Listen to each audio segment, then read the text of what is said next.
Welcome, wholeness. Assalamu alaikum to all of you. Peace, wholeness, wholeness, wholeness, wholeness. I try to remind myself to say wholeness instead of peace because we're not pieces. We are whole. We are complete. Thank you so much for tuning into today's topic of spells and rituals. So I really think this is very important. Why the rituals you create are the most powerful.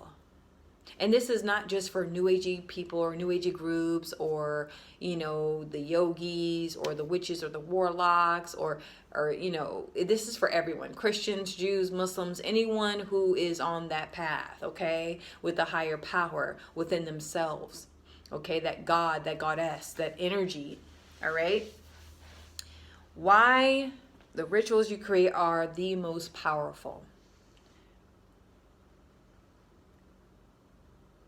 A lot of us who grew up in organized religion, we already have the rituals laid out to us. Okay, Christians, you guys, which sadly a lot of the Christian holidays have become over saturated with commercialism.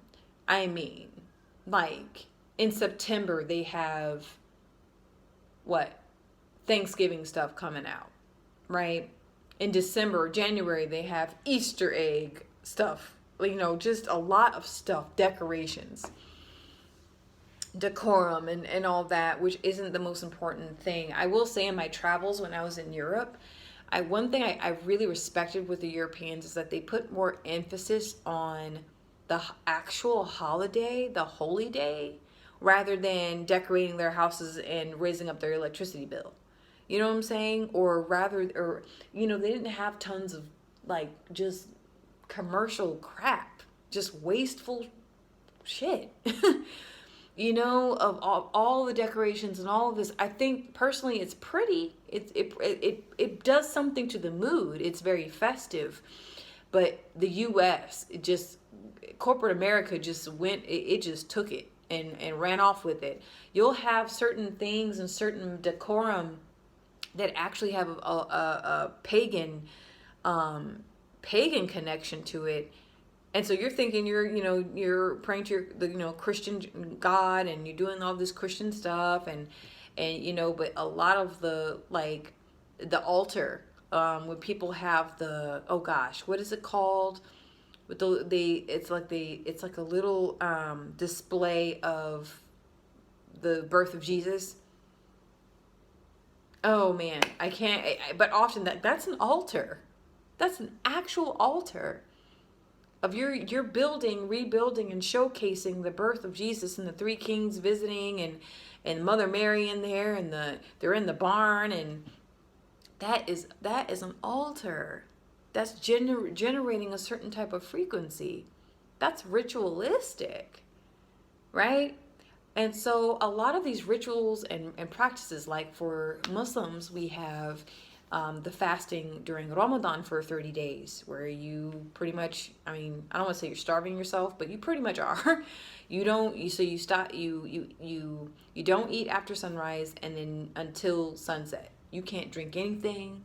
You can't chew on anything. You hungry, okay? Your body, your stomach, by the time you're halfway done with Ramadan, your stomach shrinks it's almost like half its normal size. Oh yeah. Oh, I've been there. Where I would be so hungry, and by the time I break my fast, it's freaking I can't eat all the food that I'm hungry for because the stomach literally shrinks over time. The longer it goes without food, and then you only have a short amount of time to eat breakfast and dinner. But that's very ritualistic. Ramadan focuses more on Islam is very ritualistic. You pray 5 times a day, and then you have with the Jewish tradition, in Judaism they recognize Shabbat or the Sabbath every Saturday. I remember I grew up in the Midwest and in the southeast side of my hometown, and there's a large Jewish community, and every Saturday we would be in our cars driving. We'd see these little Jewish families just walking because they don't use electricity. They do not drive that day. They wear all black. I mean, it's very interesting given that Saturday is the day of Saturn in black. But anyway, okay, moving on. So, you know, we we grow up doing rituals. And guess what? You didn't have to grow up in an organized religion. If you get up at 7 a.m. every morning to get to work 5 times a week, come home 4 p.m., you make dinner, you watch your favorite TV show at 6, and then by 7 p.m. you're reading a book. By 8 p.m. you jump in the shower. You do that every single day, 5 times a week. You know what I'm saying? Or you visit your grandma every 2 weeks. That's ritualistic. You brush your teeth twice a day. Ritualistic. You meet with your boss bi-weekly. Ritualistic. Everything is full of ritual. And what gives it power are the spells and how we speak and how we interact in those rituals. And what gives it more of the rituals even more power are when there's larger numbers of people doing the same thing. Right? Organized religion. Orga, meaning your work, it's an organ. So an organ works together, right? It's got all these little things going on in one organ, but it's working, it's very concise. It's working in fluid in one direction, moving forward or moving around or functioning in a certain way. Okay. And that function is that frequency. So when, with organized religion, or when you have, like, let's say we're in the middle of the school year, so you have school buses, everything, all the rituals have a certain rhythm, right? And that rhythm gives off that vibration. It gives off that frequency. And again, I repeat, the more people that do certain rituals, the more powerful that rhythm is, the more powerful the frequency, the vibration is of that practice. So why the rituals you create are the most powerful when you sit down by yourself as a sovereign, individual, independent spiritual practitioner, whether that is one of the monotheistic religions or paganism or whatever you form for yourself to metaphysically understand your reality. Okay, whatever practice you create, it's coming from within. My core belief is God, Goddess, higher power, source of infinite intelligence and womb of all creation is within me. Meaning, I know I'm wearing a moldavite, which is a very powerful crystal, but that's not God. A Torah, Quran isn't God. A grimoire isn't God. It's all symbolic. They're all spiritual tools. But the true tools that the higher power has placed are within us. And so when we desire to create anything into our life, especially when it deals with the spirit or a spiritual practice, it can be very, very powerful because it's coming from within. We're not using something that's been produced or been passed down from lineages, which has its own power and frequency. Okay, but it's very different when you're in the present moment of the now, not in the future and the past, but you create your own spiritual tool, your own spiritual ritual, your own spiritual practice, your own spiritual spell from within yourself. That is very powerful. That means you're not looking outside for guidance, and there's nothing wrong with that. But you're going within. You're trusting yourself. You're having faith in the God within you. You are the expression of something beyond our limited perception of what we believe is the all. And we're all a product of it. We're all a product of this greatness within us. So, when you create your spiritual practice or a ritual, or you use your own words or your own light language, if you will. I know there's a sect in Christianity where they speak in tongues. That always kind of freaked me out when I was a kid. When I would, look up, I was really small, and so you see these, adults, and they're like, I'm not making fun. I'm really not. But I would see that, and that was there, and it could be very powerful practice, and and it's very intimate connection with whatever they're doing at that moment. That's coming from within themselves. That's coming from deep inside. That they could read the Bible, okay, for direction. You can read the Quran for direction.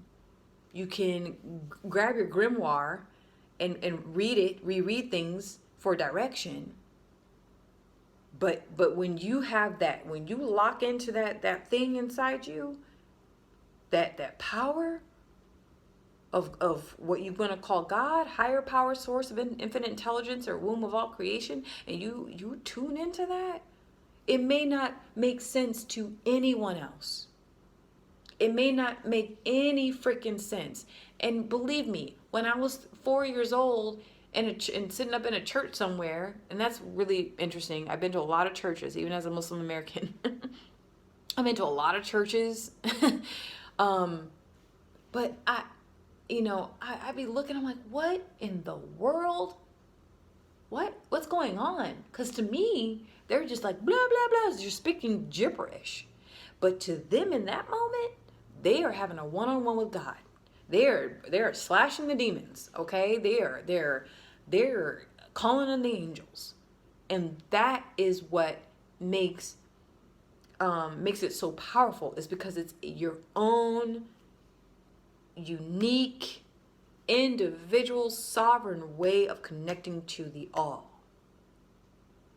And that's why religions and different faiths and different paths and paganism and all these things I find so beautiful, because it gives everyone the space to connect to that and use certain tools to learn, to help them gain confidence in themselves that, oh wait, oh my gosh, yes, God is here. God is within me. It's in me. I am it.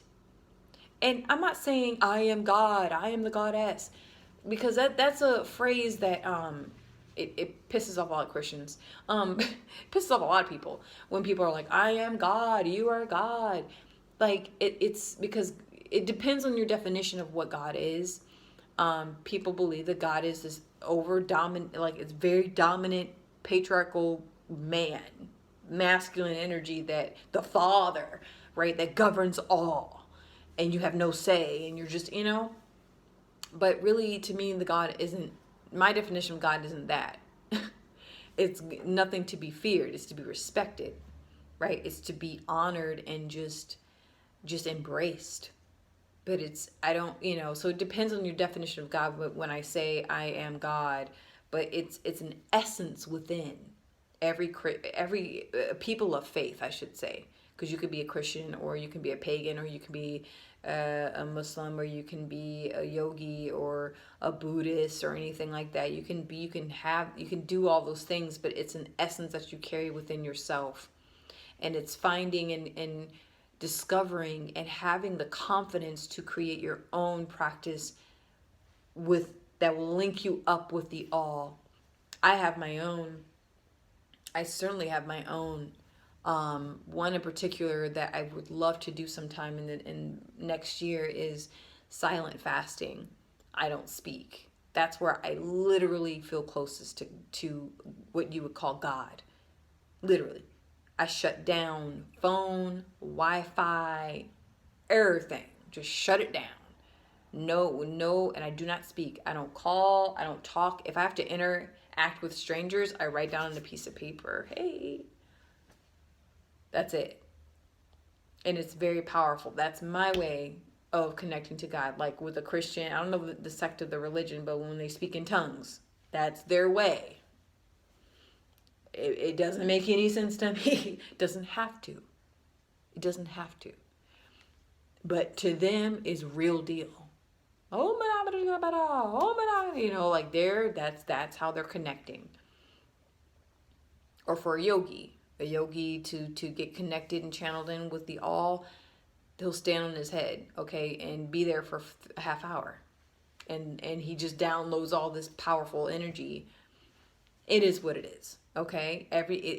That's what I find so beautiful about this. So it's all about the confidence when you know, the confidence of building your own rituals and practices, and still using, you know, however you grew up as your foundation, as for guidance and reference. There's nothing wrong with that. But that's it. Didn't mean for it to be too long, but I'll see you soon. Thank you so much for tuning in. See ya.